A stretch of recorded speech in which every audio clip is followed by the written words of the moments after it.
What's going on, people? How you doing today? So I want to make a quick video kind of going through my entrance into day trading and the whole process of me like self-educating and where I'm at now, which is I've been paper trading for about a week now. And as the title of the video suggests, I did technically blow up my account within the first week. And I'll get into that later in more detail. But the point is I want to make this video. I'm new to day trading, and I feel like when I first started exploring and trying to research, there were a lot of people out there that, or let me put it this way, there's a lot of information out there that you can get for free if you're willing to look for it and you find the right sources. There's also more experienced traders and people that see the business side of having the knowledge, and they'll charge you for classes that are expensive. And if you're someone that's new like myself and you're trying to find what you don't know, and you want to get into day trading, you can find information for free. You don't need to buy a class. And I think some of these professional guys are capitalizing on that scenario where someone new, hot and heavy, wants to get into trading, buys a course. So around Christmas time, I found out one of my relatives was getting involved in day trading, mostly cryptocurrency, that whole market. I was like, that's kind of validated my inquiry to get involved. So I started doing some researching, and then I found a couple YouTubers that were more like entry level. They've been trading for 6 months to a year. They weren't considered like a veteran trader. And with their videos and their content, they seem to be very genuine. They would offer information that, the everyday person could use. And the way they're putting out videos, they weren't trying to promote or sell anything. So after 2 weeks of call it self-researching, I decided, okay, I'm going to go ahead and get involved in paper trading and start applying some of the knowledge and just see, can I understand the mechanics of it, how to actually execute. I opened up a paper trade account with TD Ameritrade under their Thinkorswim platform. And actually I was able to get the real-time data once you kind of fill out the account information. Last week I started paper trading finally, and of course I've been negative. And now I can understand why, as a new trader, the market's against you. Like, you're gonna lose money no matter what you do. So anyways, my first day, I did 2 trades. Both of them were negative. I ended up the day negative 68, and that's without commission fees. I had 2 trades that just went down real quick, and I kind of I wanted to jump in and trade. I didn't really have a strategy. I just said, oh, it looks like the price is going up, so let me jump in real quick. Well, very quickly the price goes down. The second day, I actually started out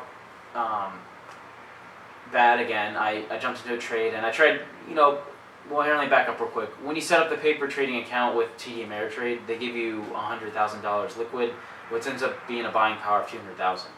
So when I go to, I don't like that setup, because when I plan to start trading with real money, I'm going to have about $1,500 to $2,000 to start out, and then I'm going to buy within my budget per se. I'm not going to just go buy 10,000 shares of something, because I obviously won't have the money to do that. So I don't like the starting balance, but what I have been trying to do is model my buying, my share sizes off of what I will actually do. So buying only 500 shares at the top. Day 2, I started out, I think I bought a lot of shares, and I entered a trade where, again, it's a bad idea. The stock just shot down, and I lost like $150 off the bat just right away. Then after that, I kind of cooled off a little bit. I came in and I watched the market. I spent a long time just watching. I think like a good 30 minutes just watching trends. And that's when I was being a little more conservative, and I had 2 positive trades, which brought me back up to negative 51. So I basically gained $100 back. I decided, hey, it's paper trading. I want to learn. Like, do I have the skill to read the charts and understand when the price is going to go up or go down? Do I understand support resistance as it's unraveling? So I decided I'm just going to keep trading.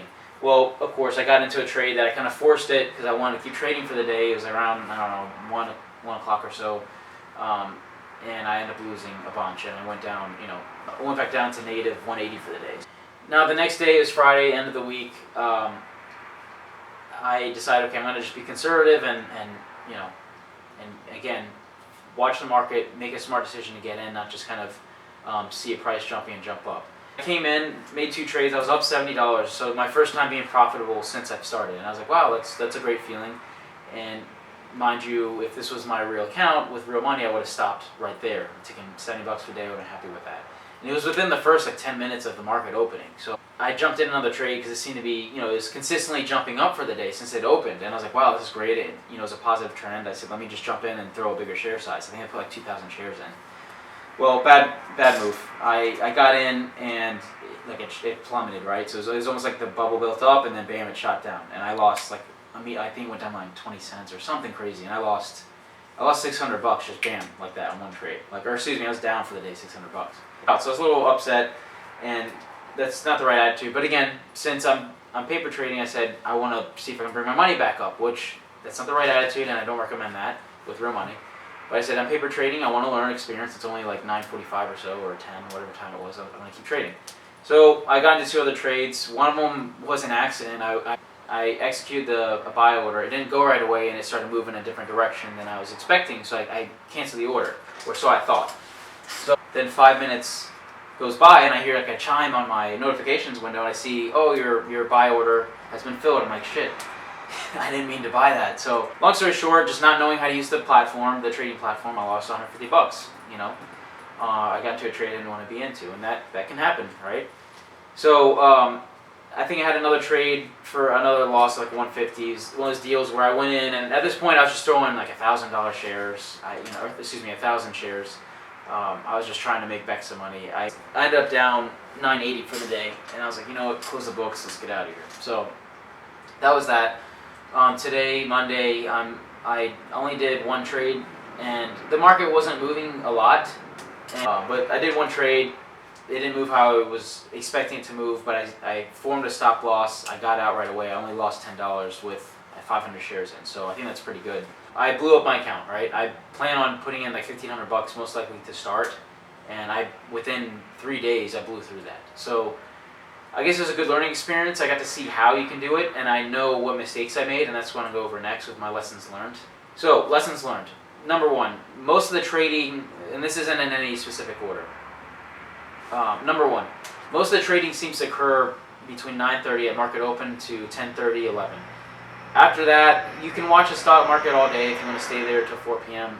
Most of the moves happen within if you're proficient and spend minimal time trading, most of the movement happens within the first hour. I think there's a lot of day traders active, and they know they're taking advantage of the initial momentum of a stock opening and shooting up for the first 5 minutes, and then kind of forming a pattern after an hour, and then it kind of levels off and resistance and support for the day. It's not going to do much after that. The second lesson I've learned is you cannot force trades, and you'll hear this over and over again. And what does that mean exactly? Don't force a trade. So when you're going into a trade, there should be a couple things. You should know what its history says. So look at the year chart, the year-to-date chart, and see what support and resistance levels that stock is seeing. Then go to maybe local support and resistance the past week. What's the range it's kind of moved around? Know the history.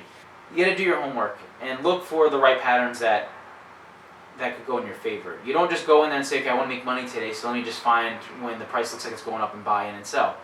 Because most likely the stock market moves around way too much for you to just benefit on that. There should be some sort of pattern that's happening. So within the past 10 minutes, does it seem like it's hitting, does the stock seem to be hitting a support level at $2, and it seems like it's going to keep bouncing off of that $2?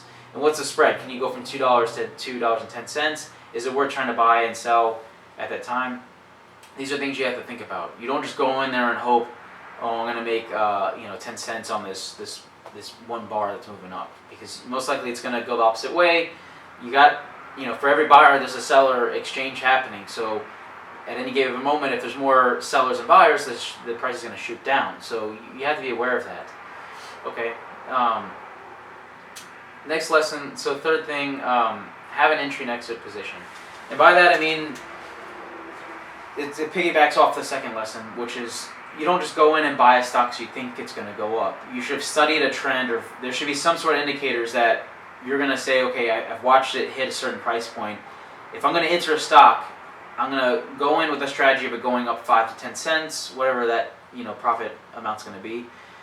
And at the same time, and more importantly, I'm going to set up my stop loss. Like if at any point it goes down below what I think it should be doing, I'm going to get out and minimize my loss. So your mentality in a trade should really not be how much money can I make off of it going up. It should be how much money am I willing to lose to try and make some money. So going back to the example we were kind of talking about before, if a stock's trading actively from $2.10 to, let's say you've seen it go up as high as 230. Okay, so you got a 20-cent swing there that's kind of moving in that time frame. All right, so ideally you want to get in at $2.10. It keeps hitting that support and it bounces off of that. So once it hits 10 cents, $2.10, it's most likely going to go up. So the ideal scenario is you're buying at $2.10 and you ride it up however high you want. That's where you got to decide how risky of an investor you are. If you want to take profit at $2.15, $2.20, where it is, just to be green, great. That's what you want to do. On the flip side, if you're going to buy it at $2.10 and it starts to shoot down, what's your stop loss? Now, 10 cents on 1,000 shares is $100. So if you wait for it to go down to $2, you lost $100. So you've got to have that math already done in your mind. You got to know where your position is to exit. You don't just go, okay, went down to $2, I've lost $100. Let's hope it bounces up. As soon as you start hoping, you're gambling. All right. Unfortunately, day trading isn't that predictable where you're going to always make money. You're going to either make money or lose. And you can control how much money you lose, right? So if it's going down, form a stop loss. I'm going to take that $100 loss. I'm not going to hope it goes back up. And it's probably going to go back up later in the day or whatever. It might not. But the point is, you're not losing more than $100 if that's your position. Anyways, so moving forward, my plans, I'm going to continue to monitor, YouTube content, listen to guys I'm following, and I'll link in the description the 3 main sources that I'm following on a daily basis, and I'll participate in their live streams and then continue paper trading. So some of my goals are to get into a position where I'm able to predict what stocks are going to be moving rather than following leads from chat rooms or other people. Not that that's a bad thing, but just see if I can develop the skill to scan. And then the second thing is just get consistent with trading and ultimately become profitable. Not necessarily shooting for home runs, but just if I can identify patterns and the correct entry exit points to make profits. So anyways, I appreciate you guys tuning in and checking out this video. I will be adding more content in the future depending on how this video does. Please subscribe, like the video, leave me some feedback in the comments. And I know this video isn't very fancy, but I'll be working to provide more, content or transitions, even sharing the screen, whatever it is, once, I feel like there's more engagement from the audience. Anyway, thanks guys. Have a great day.